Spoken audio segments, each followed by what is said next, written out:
McLaughlin, former acting director of the CIA, and Jeremy Bash, MSNBC national security analyst and a former chief of staff to Leon Panetta when he was director of the CIA and the Defense Department. John McLaughlin, your reading of where this story stands tonight, what makes sense to you in this story, if anything, and what doesn't make sense to you? Well, there are more things that don't make sense than things that do make sense. What makes sense to me at this point is, if we were to add up the things we actually know, we know Russia did interfere in our election. And when you look at all of the things that are going on now that are quite mysterious, you're driven to think it feels like a cover-up. If you were a novelist trying to write a novel about what a cover-up would look like, it would look pretty much like this. And so I think we're at the point where it's really important to get to the bottom of this. And increasingly, I doubt that that can be done through the intelligence committees. I mean, I think Chairman Nunes' actions here have pretty much neutralized his committee as an effective overseer on this issue and perhaps on other issues as well. Do you believe that the chairman should recuse himself or be removed? I certainly believe he should recuse himself, but I don't think that that is going to, in and of itself, make this committee a worthy committee to carry out this investigation. I mean, I've been the subject of congressional oversight for 30 years during my time in government, and I've certainly watched it carefully for 10 years since leaving government. And I don't remember anything quite as bizarre as what we're seeing now. I think it's not much of an exaggeration to say that in this case, our oversight system has essentially broken down, which is a serious thing when you consider that what they're doing here is overseeing the secret activity of the United States in an open, pluralistic society like ours. It's one of the most important things Congress does. Jeremy Bash, the forgotten link in the chain for Devin Nunes that day is Paul Ryan, and he said very clearly in the White House driveway that he first went to Paul Ryan before going down to the White House. Anyone who's worked in the Congress knows that when a chairman or a member of Congress goes to the Speaker, everything that person does after that is sanctioned by and or ordered by the Speaker, that everything you see after that is the intent of the Speaker, which is why they go there. They want the cover of the Speaker's agreement about what to do next. What do you see in the sequence that Nunes has revealed so far? What else do you see in that? Well, John McLaughlin said correctly that the effect of Chairman Nunes' actions was to neutralize the committee's ability to conduct oversight. But I would go even a step further. It wasn't just the effect, it was the purpose. The purpose of his actions was to neutralize the committee's effective oversight. Because what was clear to Chairman Nunes and the White House after last Monday's hearing when Jim Comey testified was that there was a full repudiation of Donald Trump's claims about Obama wiretap, public announcement that the FBI now has Donald Trump's inner circle under an active FBI counterintelligence and criminal investigation for coordinating with Russians during the campaign and beyond. And that was an unmitigated disaster for the president and his allies on the Hill for everything else they're trying to accomplish.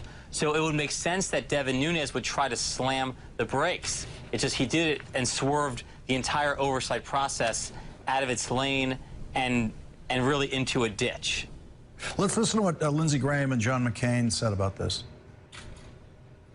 The problem that he's created is he's gone off on a lark by himself, sort of an Inspector Clouseau investigation here. If he's not willing to tell the Democrats and Republicans on the committee who he met with and what he was told, then I think he's lost his ability to lead. Do you think it was appropriate that he went to go view these so-called intelligence reports on White House grounds?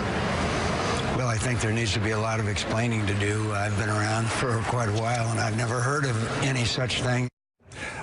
John McLaughlin, is that the consensus among people who've been around for a while, like John McCain and yourself, that you've never heard of any such thing in terms of the particulars of the chairman's behavior, that he gets some communication that then brings him to the White House in order to examine it? Is that something you've ever heard of before? No, that makes no sense. And as I think back over chairmen that I worked with of both parties, I can't imagine any one of them doing something like this. And, you know, let's go to 30,000 feet here. I think there's this, you know, there's more than just a game being played here. This is, in a way, a threat to our checks and balances system in our democracy.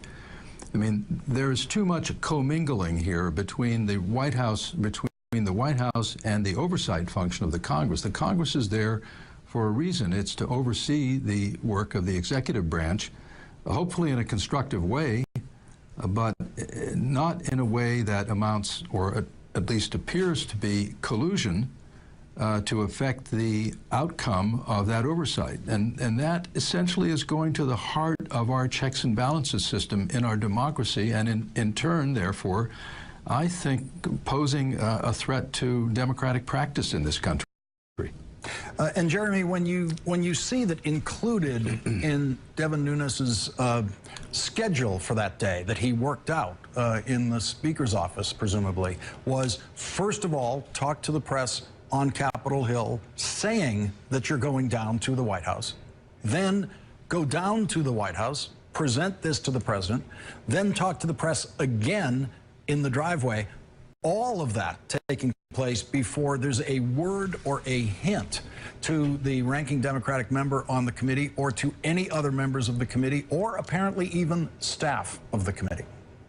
And that violates the protocols, the traditions, and the approach that the Intelligence Committee has taken since its history. Sure, there have been times of partisan scrambling, but nothing where the chairman has purposely thwarted the ability of other members of the committee, including the ranking minority member, the Democrat, from seeing the same information, understanding the basis for an accusation, and engaging in effective and constructive oversight. I think really what needs to be focused on, Lawrence, tonight are the 17 days.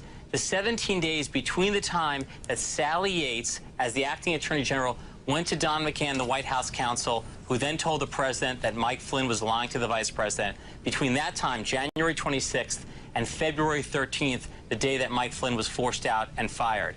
What happened during those 17 days? And the reason why I raised that window of time is because that's what Sally Yates was to testify about today at the hearing that was supposed to happen today. She was going to tell the story of exactly what she told the White House, and by all accounts, what she was going to say about those 17 days did not at all comport with the White House's official version.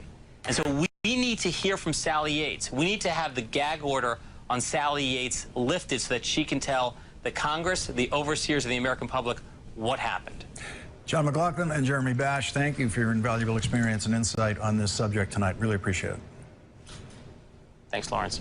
Coming up, the Trump administration cannot get away from stories about campaign staff, transition team staff being tied to foreign countries. And now we can add son-in-law Jared Kushner, who has already been tied to foreign countries in some stories, but now there's more. And the president may have learned that there is another branch of Congress that has to go to work in order to get things done. Now he's thinking he might be able to work with the Democrats.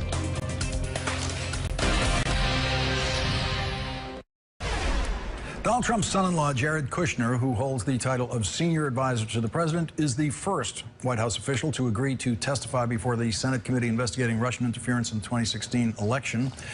In the Wall Street Journal today, Paul Sony reports Jared Kushner met during the White House transition with the head of a state-run Russian bank that is on a U.S. sanctions list, administration officials said.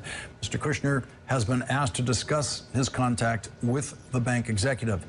That bank executive was appointed to his position by Vladimir Putin and has close ties to Russian intelligence. Here's how Sean Spicer described Jared Kushner's role. Throughout the campaign and the transition, Jared served as the official primary point of contact with foreign governments and officials until we had State Department officials. He met with countless individuals. That was part of his job. That was part of his role. The Russian bank has confirmed the meeting with Jared Kushner, but says it was in his role as head of his family's real estate company. Former Donald Trump campaign manager Paul Manafort, who has also agreed to testify about his ties to Russia, is now under scrutiny for his financial dealings. As we just heard Richard Engel tell Rachel Maddow, U.S. Treasury officials are looking into Paul Manafort's banking transactions in Cyprus. Also today, New York public radio station WNYC reports Paul Manafort has engaged in a series of puzzling real estate deals in New York City over the past 11 years. Real estate and law enforcement experts say some of these transactions fit a pattern used in money laundering. Together, they raise questions about Manafort's activities in the New York City property market, while he also was consulting for business and political leaders in the former Soviet Union. Joining us now, Andrea Bernstein, senior editor for politics and policy at WNYC Radio here in New York, and Paul Soni, national security correspondent for the Wall Street Journal. Andrea, let's start with you on this Manafort breaking news today about what he's been doing in the real estate business in New York City.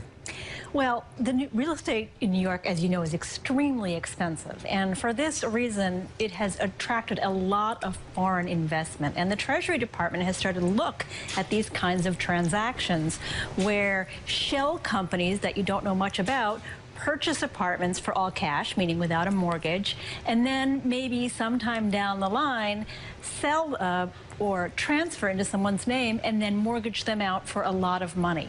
That's what Paul Manafort did 3 times, once in Trump Tower and twice elsewhere in New York City.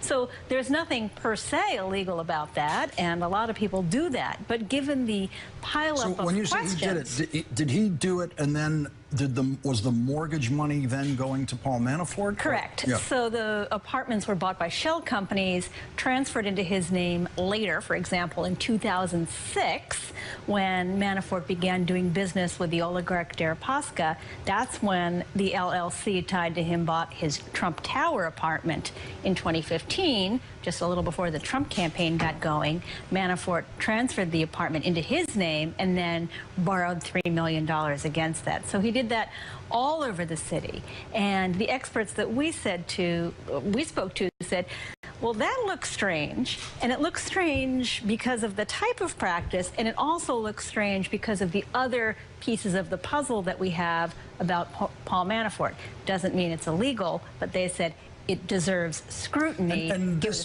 pattern is something, without any reference to Manafort, people have been looking for this kind of pattern in the New York real estate market as a way of laundering giant piles of cash, including from drug barons and all sorts of people with massive amounts of cash around the globe. That's right, because it's such a easy way to park money. Right. And as the U.S. has been stable and other countries haven't been, a lot of foreigners have looked to New York to park money, some of them with nefarious purposes. In fact, the Treasury Department said in February that 30% of these kinds of transactions are suspicious and warrant more investigation.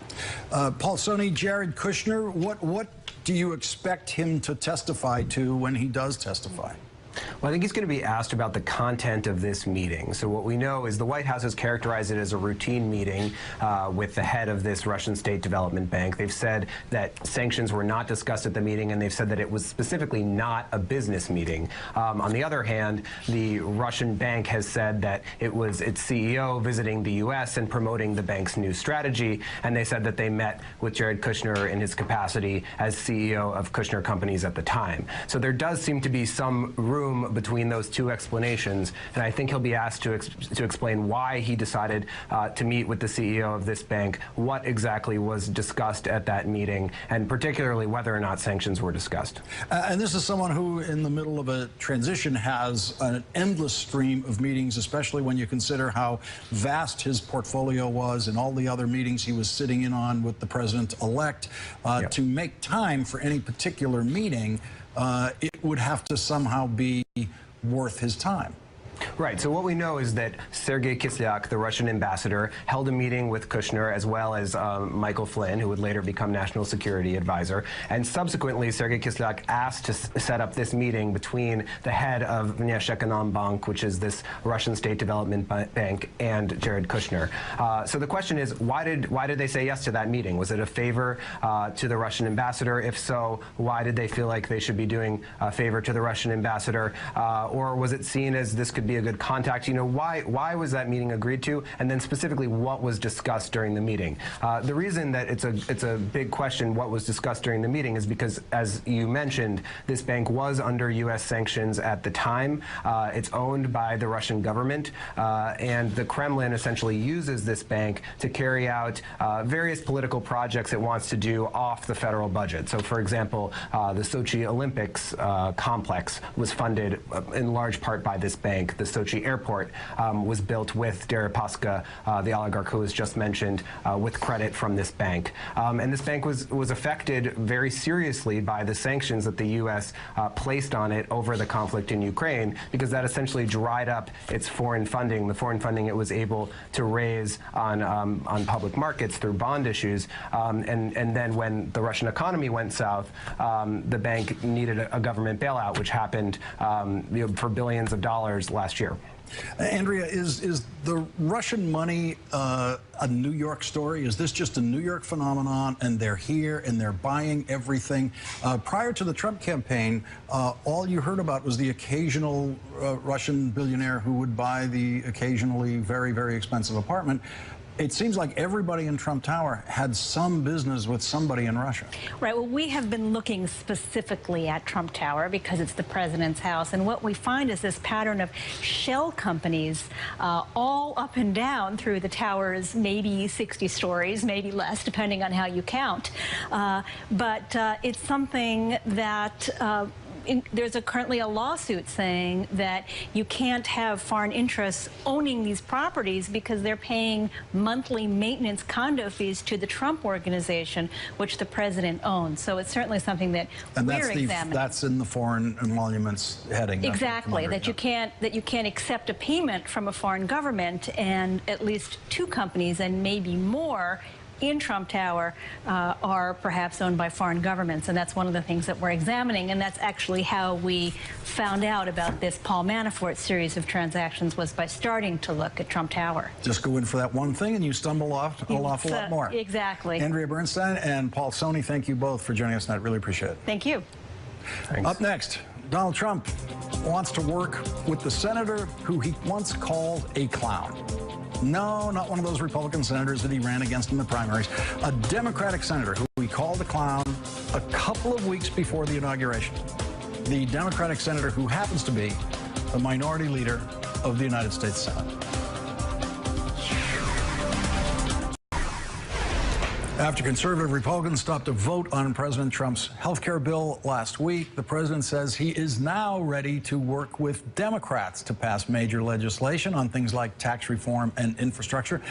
Tonight, the president invited all senators, Democrat and Republican, and their spouses to a reception at the White House. 43 of the 52 Republican senators attended, and 18 of the 48 Democrats attended.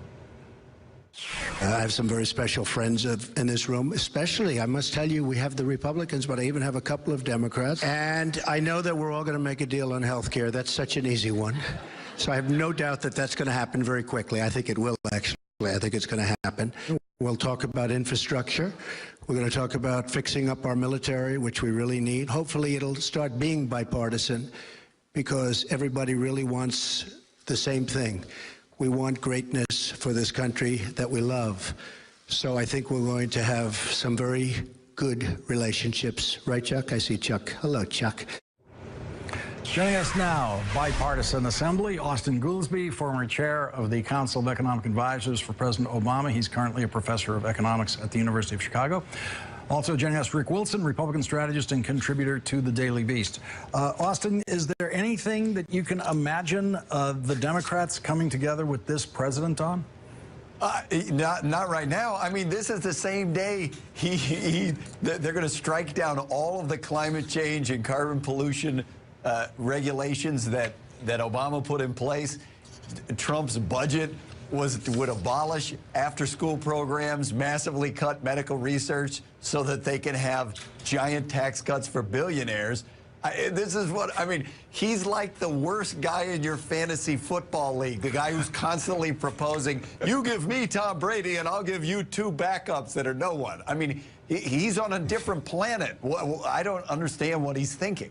And Rick Wilson, so there he is with more Republicans there than Democrats, but he's clearly saying for all Republicans in Washington to hear that he eager to work with Chuck Schumer, eager to work with all these Democrats there, knowing that anything that they tried to do in health care would have to be pulled miles and miles to the left from where it was in the House of Representatives. You would lose Paul Ryan's vote on the way to Chuck Schumer.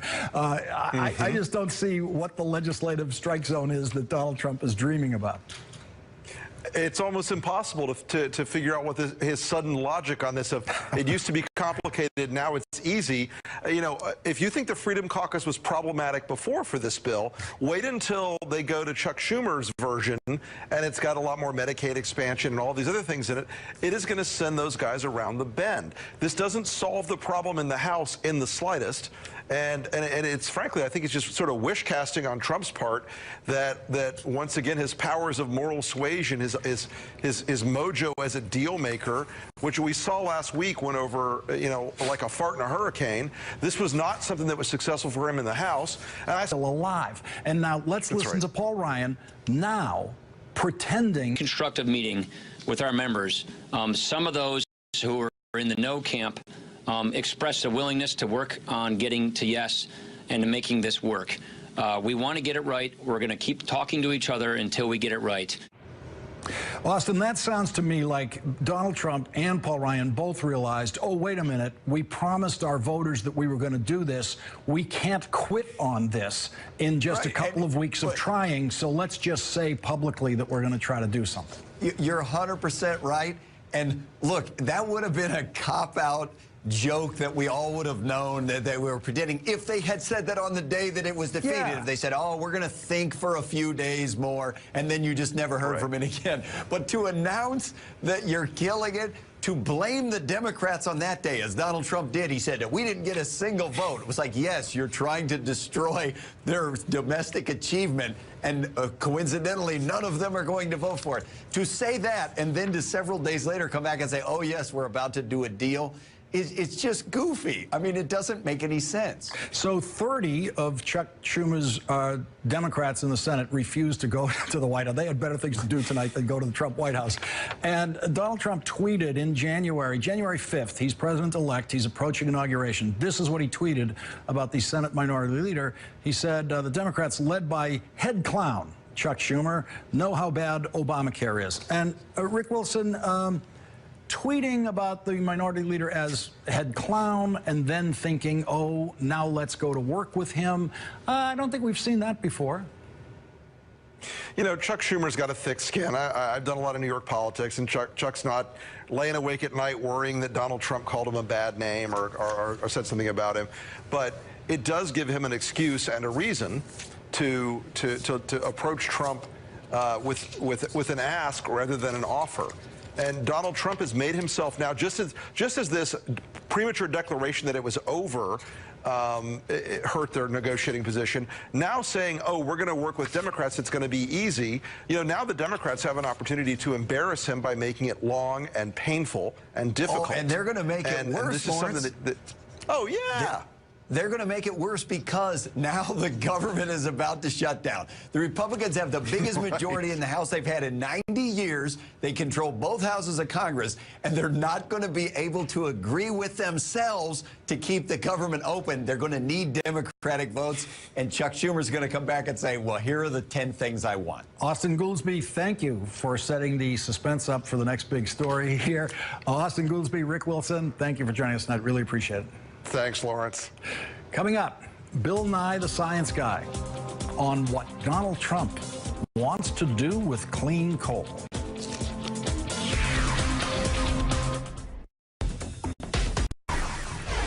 Basically, you know what this says? You know what it says, right? You're going back to work. You're going back to work.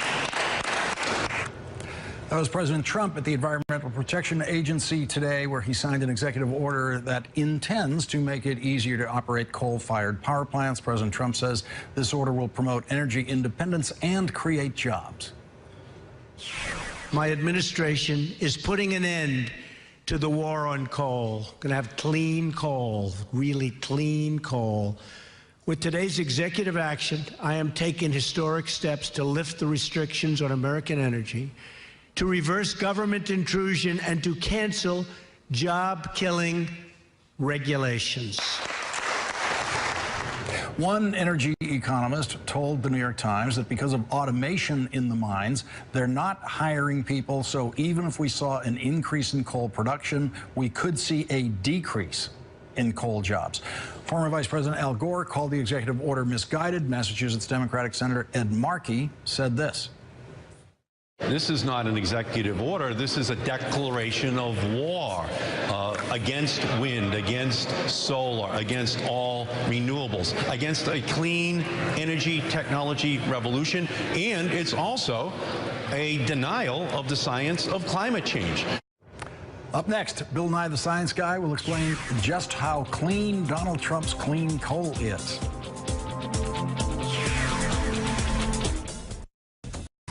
Together, we are going to start a new energy revolution, one that celebrates American production on American soil. Joining us now, Bill Nye, the Science Guy. Bill, thank you very much for joining us tonight. Could you start with what is coal and what is clean coal? Coal is ancient swamp that's been dried out and compressed. So when you burn it, you're burning ancient plant material and putting carbon dioxide that's been sequestered under the Earth's crust, the soil, for hundreds of millions of years. You're putting it back in the atmosphere about 1 million times faster than it was created. Clean coal is, we argue about this, it's just a misnomer. You're making carbon dioxide, which is causing the world to warm faster than it ever has warmed in history. And this will have tremendous consequences for everyone in the world. Clean coal is a myth. I know the previous president referred to it as well, but he was doing his best. Right now, the unintended consequences, I think, will be remarkable. First of all, if they, through Russiagate or whatever, they choose to shut down the government, this will empower states even more. And so the states with a little more sophisticated energy policies like California will impose harder restrictions, for example, on cars manufactured in Michigan. And so this will influence the U.S. economy in a way that was probably not intended by this executive order. Furthermore, it's another executive order. So they're going to, I imagine, there will be lawsuits to undo it because it's against the actual regulations and laws which are already in place by the Environmental Protection Agency. The guys who are going to make out here, Mr. O'Donnell, Lawrence, are the coal magnates.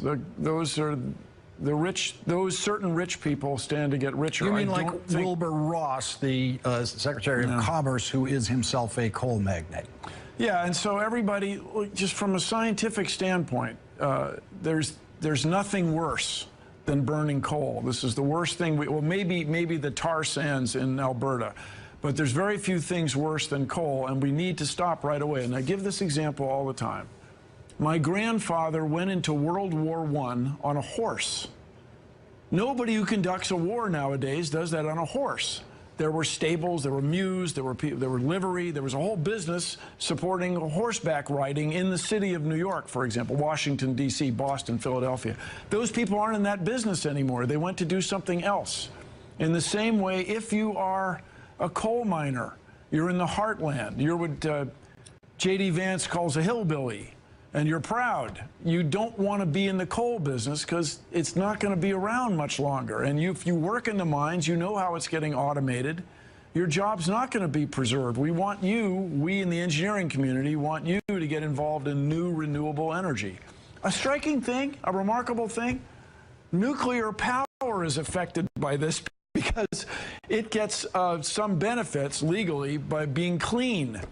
So by rolling back these traditional regulations. You're even in the nuclear industry. It's remarkable.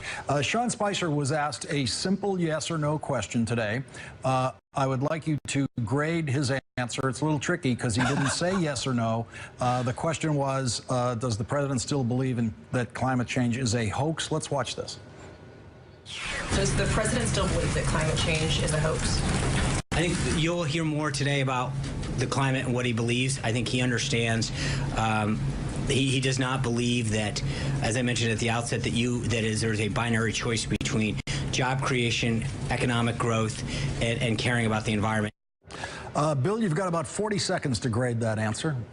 Well, taken on its own, it would be great. Yes, if we had solar, wind, some geothermal, some tidal energy, we can run the whole place, the entire United States, Canada, we can run 130 countries in the world right now if we just decided to do it. Check out the solutionsproject.org. These are civil engineers, electrical engineers who've done an analysis. This could be done.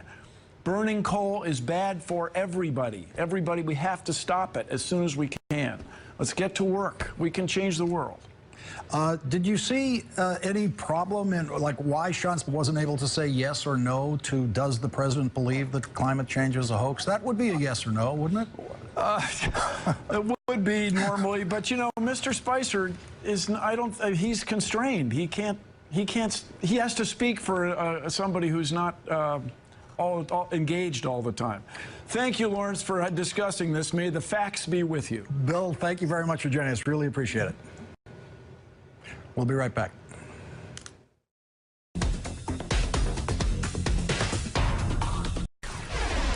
The White House just announced that Trump's son-in-law and leader of the preppy camp across the lake, Jared Kushner, will oversee a broad effort to overhaul the federal government. And the government desperately needs overhaul. I mean, somebody keeps putting totally unqualified people in charge of really important stuff.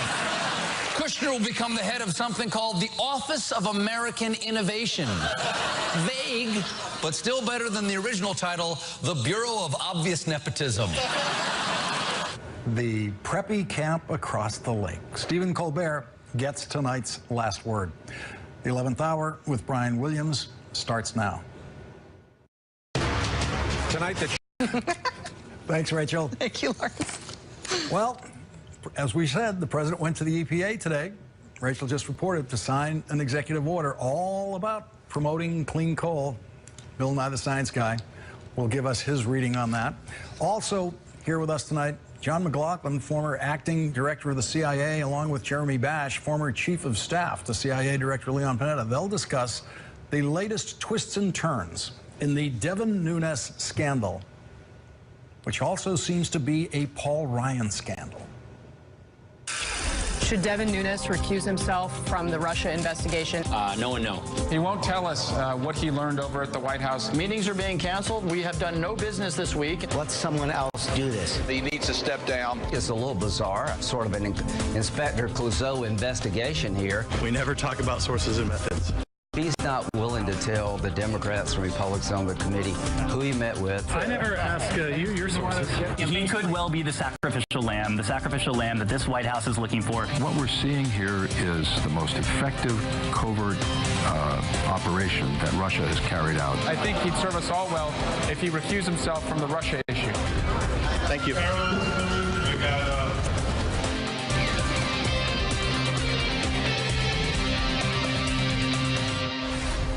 The chairman of the House Intelligence Committee, Devin Nunes, is in the middle of the most publicly inept cover-up we have ever seen. And he is not in it alone. Paul Ryan is doing everything he can to help him.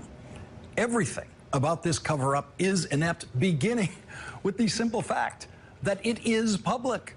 Cover-ups are not supposed to be public, and you're not supposed to help publicly identify exactly what you want to cover up the most. Can you tell us who signed you in at the White House? We're not going to ever talk about any of that. That is the clearest answer Devin Nunes has given about what he wants to keep covered up. To many other questions, he has just given general answers like this one. So you're not going to tell the committee who your source is? We never talk about sources and methods.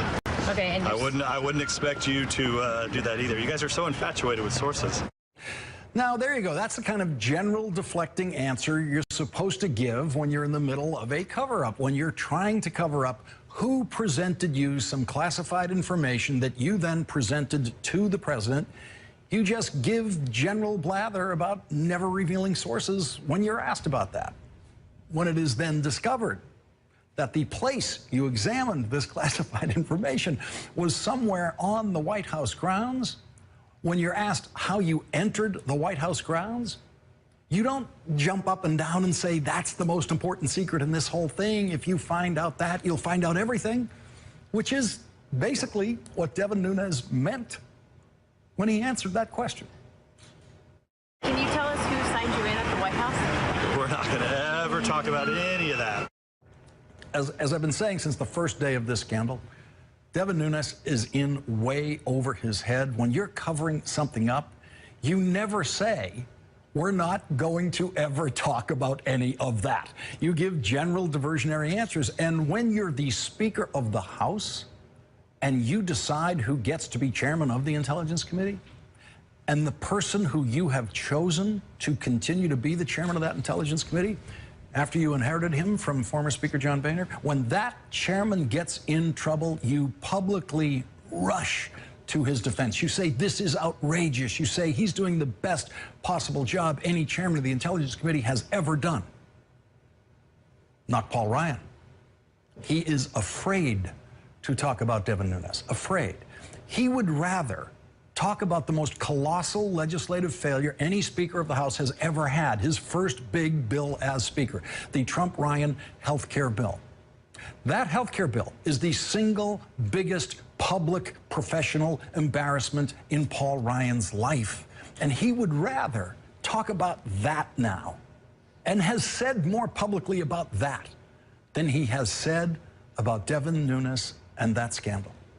And the reason Paul Ryan is afraid of talking about the Devin Nunes is because the way over his head chairman put Paul Ryan dead center in this scandal on the first day, when he told reporters something none of them have noticed. That first stop that he made before going to see the president at the White House was Paul Ryan's office. Why did you not discuss this with the ranking member before you came to the White House? So yes, no, and I'm going to be meeting with Mr. Schiff at some point to talk about where we go with this investigation. But I had to brief the Speaker first. I had to brief the Speaker first. This is the third time that I have showed that video of Devin Nunes putting Speaker Ryan in the dead center of this scandal on day one. And I don't know what I have to do to get any reporters to notice this, including the ones who were standing there in the White House driveway and heard him saying that. Since he said that, Devin Nunes has done full-length interviews on CNN and Fox News and with print reporters, and not one of them has asked him about what he said to Paul Ryan and what Paul Ryan said to him before he went to the White House. Maybe if we put a breaking news banner now up here right now that says Nunes went to Ryan first, someone might ask Paul Ryan about that. Someone might ask Devin Nunes about that. They both have permanent invitations to come on this program and talk about it, but for some reason, they seem to be busy every night at this hour. Today, Casey Hunt got close. She was a breath away from that question when she got this much out of Paul Ryan on the questions of the day. Should Devin Nunes recuse himself from the Russia investigation? And two, do you know the source of his information? No one knows. No. Mr. Speaker, can you talk about exactly what you mean by getting it right on the Affordable Care Act now? See how fast he ran away from that? Wants to talk about health care. No one know. Next reporter's question was about health care. That is the first hint of what Paul Ryan would say under oath if he's ever called to testify in an investigation of Devin Nunes' completely out of control week as chairman of the House Intelligence Committee. Casey Hunt got us a peek into what Paul Ryan would say about his conversation with Devin Nunes before Devin Nunes went to the White House. He would say that he did not ask, or Devin Nunes did not tell him, the source of Devin Nunes' information. That's something.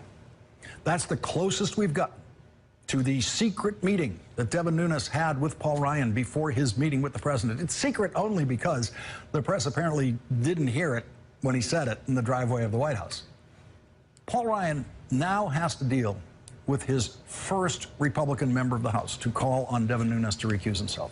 Republican Walter Jones of North Carolina said Devin Nunes should recuse himself today. The Devin Nunes scandal is the Paul Ryan scandal. That's why Paul Ryan is not ordering Devin Nunes to recuse himself, because Paul Ryan is in this thing as deep as Devin Nunes is. And if Devin Nunes can lose his chairmanship over it, then Paul Ryan can lose his speakership over it. Yahoo's Michael Isikoff reports that speculation among staffers on the Intelligence Committee is that Michael Ellis is the source of the intelligence information Devin Nunes saw. Isikoff reports that Michael Ellis is a lawyer who worked for Nunes on the intelligence panel and who was hired to work on national security matters at the White House counsel's office. A White House official and spokesman for Nunes declined to comment on whether Nunes was involved in providing information to Nunes. So now we have a name to ask Devin Nunes about. Was your source Michael Ellis? We're not going to ever talk about any of that. Joining us now, John McLaughlin, former acting director of the CIA, and Jeremy Bash, MSNBC national security analyst and a former chief of staff to Leon Panetta when he was director of the CIA and the Defense Department.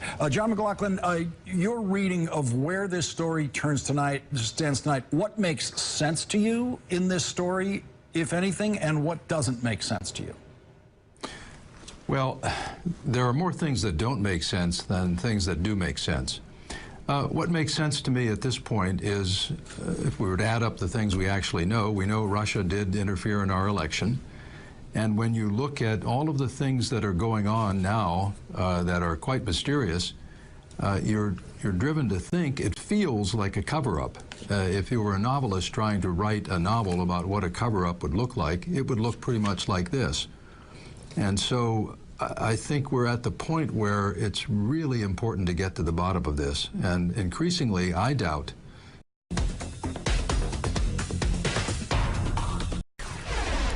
The White House just announced that Trump's son-in-law and leader of the preppy camp across the lake, Jared Kushner, will oversee a broad effort to overhaul the federal government. And the government desperately needs overhaul. I mean, somebody keeps putting totally unqualified people in charge of really important stuff.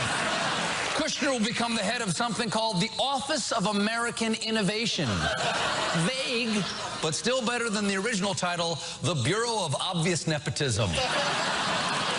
The preppy camp across the lake. Stephen Colbert gets tonight's last word. The 11th hour with Brian Williams starts now. Tonight, the